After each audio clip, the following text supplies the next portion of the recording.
Today, family and friends will gather to celebrate the life of Grand Prairie police officer Brandon Sy. Sy was killed last week after his patrol vehicle crashed while chasing a driver with illegal paper tags.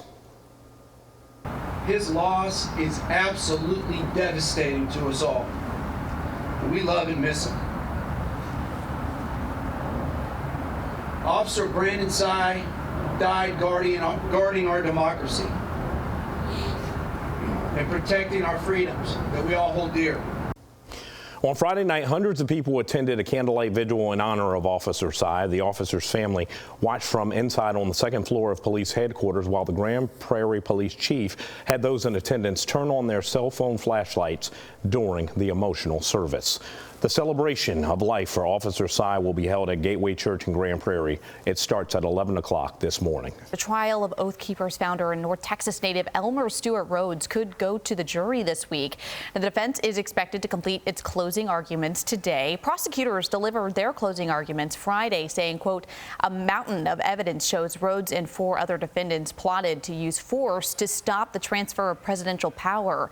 Now, Rhodes took the stand in his own defense during the trial, arguing the group only went to Washington to provide security and had no intention of invading the Capitol. Meantime, intruder detection audits are underway at many Texas schools in response to the Robb Elementary mass shooting in Uvalde. But we are learning that some of the results may not be released to the public. Some school districts are only sharing their findings with school board and safety committees, and some have said making those results public could compromise student safety. But parents say they need to know the results to build trust with the children's schools. Parents are sending their most prized possessions, the things they cherish and love, which is their kids, to schools that are possibly unsafe. I want to know when that school is going to get fixed and when all the schools are going to be quote unquote secure. Now, the tests are designed to make sure districts are consistent about locking their doors. Governor Abbott ordered the audits in June, but they didn't actually start until September. The Cowboys host the Giants on Thanksgiving, but now they're both 7-3 after the Cowboys put a whooping on Minnesota like never before. The Vikings, you know, they came in as the hottest team in football, having won 7 straight, only 1 loss overall. But from the start, the Cowboys ran the ball right at them, and their defense was all over Minnesota. It was 23-3 Cowboys at the half. 40-3 was the final. And now the Green Bay loss is officially behind them. And no one can argue when the Cowboys play like this. There aren't many teams better. Micah Parsons and the other players in the team leadership council made a decision to take matters into their own hands. Now, can they keep that mindset?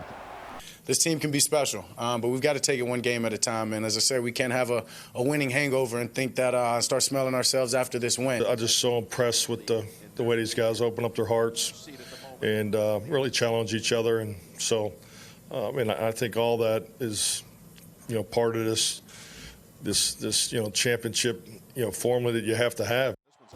The Cowboys already beat the Giants in New York this season, now with both teams 7-3, still chasing 9-1 Philly. A Cowboys win Thursday at AT&T Stadium would be huge.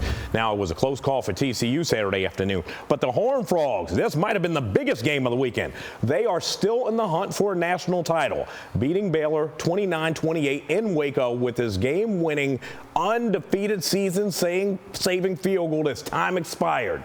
So when the latest college football bowl rankings come out tomorrow night, the Frogs will still be in position to play in a national semifinal game. All they have to do from here is beat Iowa State next Saturday at home in the regular season finale and then win the Big 12 title game.